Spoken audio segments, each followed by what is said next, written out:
नमस्ते, मैं अभिनय आकाश और आप देख रहे हैं प्रभा साक्षी का special show most reliable information यानी हमारा ईरान को घुटनों पर लाने के लिए जिस अमेरिका और इसराइल ने कंधे से कंधा मिलाकर बम बरसाए थे, आज वही दोनों महाशक्तियां आपस में भिड़ गई।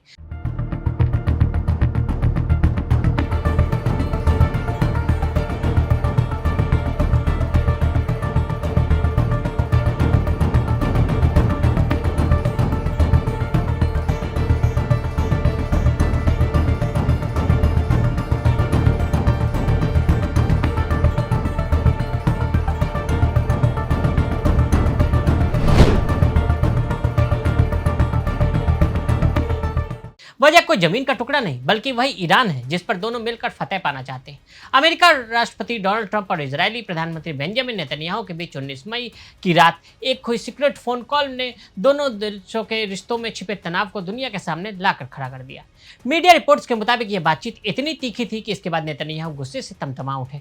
अमेरिकी मीडिया आउटलेट CNN और एक्जियोस ने खुफिया सूत्रों के हवाले से इस महातनाव की इनसाइड स्टोरी पब्लिश की है। सूत्रों के मुताबिक करीब 1 घंटे चली इस मुश्किल कॉल के बाद नेतन्याहू का पारा 7वें आसमान पर था। अमेरिकी अधिकारियों ने तंज कसते हुए कहा कि कॉल के बाद बीवी यानी नेतन्याहू के बालों में आग लग गई। नेतन्याहू चाहते हैं कि ईरान के सैन्य ठिकानों और इंफ्रास्ट्रक्चर पर दोबारा भीषण अटैक किया जाए ताकि वो संभल ना सके। वहीं ट्रंप ने ऐन वक्त पर हमले को रोक दिया। वो कतर, सऊदी अरब और पाकिस्तान जैसे खाड़ी मध्यस्थों द्वारा तैयार लेटर ऑफ इंटेंट को मौका देना चाहते हैं, जिसके तहत 30 दिनों के युद्ध विराम और बातचीत का रास्ता खुल सके। इन तनातनी के बाद डोनाल्ड ट्रंप ने मीडिया के सामने एक ऐसा बयान दे दिया जिसने इजराइल की संप्रभुता और नेतन्याहू के ईगो पर गहरी चोट की है। ट्रंप ने कैमरे पर बेबाकी से कह दिया कि बेंजामिन नेतन्याहू वही करेंगे जो मैं उनसे चाहूंगा। नेतन्याहू का मानना है कि ट्रंप का ये यू टर्न ईरान को परमाणु हथियार बनाने और मिसाइलें रीग्रुप करने का समय दे रहा है। फिलहाल इस पावर स्ट्रगल ने यह साफ कर दिया कि ईरान वार के अगले कदम को लेकर वाशिंगटन और तेल अवीव के बीच सब कुछ ठीक नहीं है। फोन पर ट्रंप और नेतन्याहू के बीच आखिर क्या बातें हुई? 19 मई 2026 की तारीख व्हाइट हाउस और यरूशलेम फोन लाइन से जुड़े करीब 1 घंटे तक डोनाल्ड ट्रंप और बेंजामिन नेतन्याहू की बात हुई। एक्सियोस के रिपोर्ट के मुताबिक नेतन्याहू इस कॉल के दौरान परेशान नजर आए। बहुत हद तक इनका कारण 17 मई का दिन है। इस दिन डोनाल्ड ट्रंप ने नेतन्याहू को भरोसा दिलाया था कि अमेरिका मंगलवार यानी 19 मई को ईरान पर नए और घातक हमलों की शुरुआत करेगा। इजराइल इसी की उम्मीद में बढ़ लिए बैठा था, लेकिन 24 घंटे के भीतर ट्रंप ने यू टर्न ले लिया, क्योंकि कतर, सऊदी अरब और UAE जैसे खाड़ी ने ऐसे हमले न करने का अनुरोध किया था। ऐसे में नेतन्याहू ने कहा कि हमलों को टालना एक बहुत बड़ी गलती है और इससे केवल ईरान को अपनी सैन्य ताकत फिर से संगठित करने का समय मिलेगा। एक्जियोस ने एक अमेरिकी सूत्र के हवाले से दोनों नेताओं के बीच हुई बातचीत की जानकारी छापी है। रिपोर्ट के मुताबिक ट्रंप ने नेतन्याहू से कहा कि मीडिएटर एक लेटर ऑफ इंटेंट पर काम कर रहे हैं जिस पर अमेरिका और ईरान दोनों साइन करेंगे, जिसका मकसद युद्ध को औपचारिक रूप से समाप्त करना है। साथ ही इसके जरिए ईरान के एटम प्रोग्राम और स्टेट ऑफ हॉर्मुज को खोलने जैसे मुद्दों पर 30 दिनों की बातचीत शुरू होगी। ईरान को लेकर दोनों की राय बिल्कुल अलग। 2 इजरायली सूत्रों के हवाले से लिखा गया है कि दोनों नेता ईरान को लेकर आगे के प्लान पर एक मत नहीं है। सोर्सेज का कहना है कि वाशिंगटन में इजराइल के राजदूत ने अमेरिकी सांसदों को जानकारी दी थी कि नेतन्याहू इस बातचीत को लेकर चिंतित थे। हालांकि दूतावास के एक प्रवक्ता ने एक्जियोस से बात से इनकार किया और कहा कि राजदूत निजी बातचीत पर कोई टिप्पणी नहीं करते।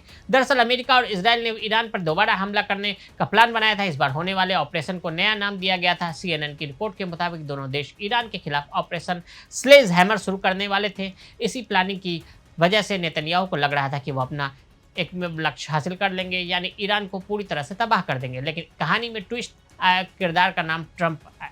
एन वक्त पर ऑपरेशन स्लेज हैमर को टाल दिया गया। ट्रंप ने 18 मई को सोशल मीडिया पर लिखा कि ईरान पर 1 घंटे में ही हमला कर सकते हैं, लेकिन वो ऐसा नहीं करेंगे और डिप्लोमेसी के लिए वक्त देंगे।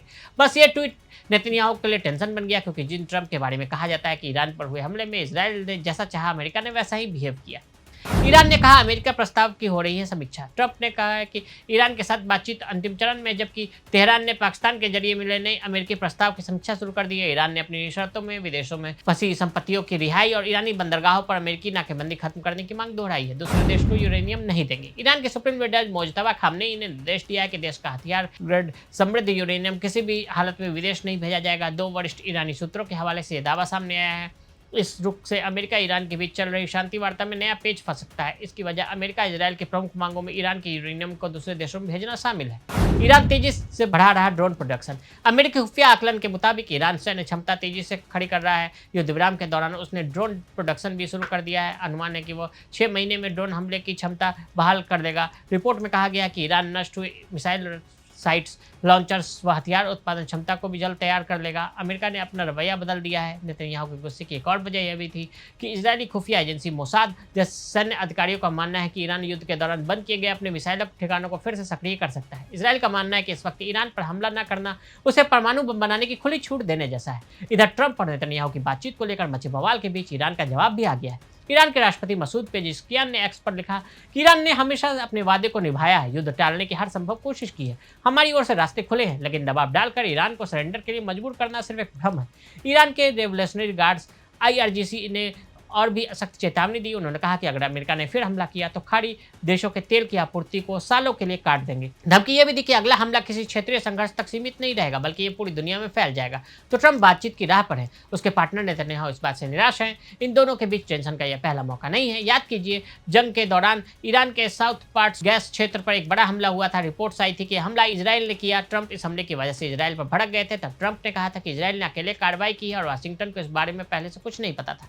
ट्रंप ने यह भी कहा था कि हमले ईरान के साउथ पार्ट्स गैस क्षेत्र इजराइल के हमले का विरोध किया और बेंजामिन नेतन्याहू से सीधे तौर पर ऐसा न करने का आग्रह किया था। इसके अलावा ट्रंप ने चेतावनी भी दी थी कि हम ऐसे कामों के लिए मना करते हैं, वो नहीं मानते, हम काम पसंद नहीं आता तो हम आगे काम नहीं करते हैं। तो हमने आज आपको ट्रंप और नेतन्याहू के बीच हुई तीखी नोकझोंक की कहानी बताई। आज के लिए इजाजत। ऐसी रिपोर्ट्स को देखने के लिए देखते रहे प्रभा साक्षी।